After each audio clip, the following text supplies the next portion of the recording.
અરવલ્લી સાબરકાંઠા જિલ્લામાં ચાંદીપુરમ વાયરસથી 5 બાળકોનું મોત નિપજતા આરોગ્ય વિભાગમાં હડકંપ મચ્યો છે। અરવલ્લી સાબરકાંઠા જિલ્લામાં ચાંદીપુરમ વાયરસથી 5 બાળકોના મોત નિપજતા આરોગ્ય વિભાગમાં હડકંપ મચ્યો છે। ચાંદીપુરમ વાયરસથી લોકોમાં ડરનો માહોલ સર્જાયો છે।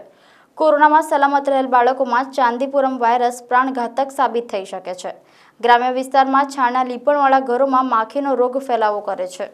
આરોગ્ય તંત્ર દ્વારા અસરગ્રસ્ત બાળકોના સેમ્પલ પુના મોકલવામાં આવ્યા છે, ત્યારે સેમ્પલ નેગેટિવ આવ્યા છે।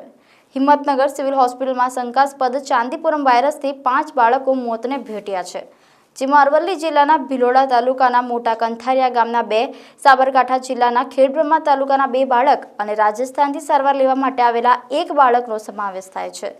બંને જિલ્લાનું આરોગ્ય તંત્ર દોડતું થયું છે। અરવલ્લી જિલ્લા આરોગ્ય તંત્ર દ્વારા મોટા કંથારિયા ગામમાં ટીમો ઉતારી દઈ તપાસનો ધમધમાટ શરૂ કર્યો છે।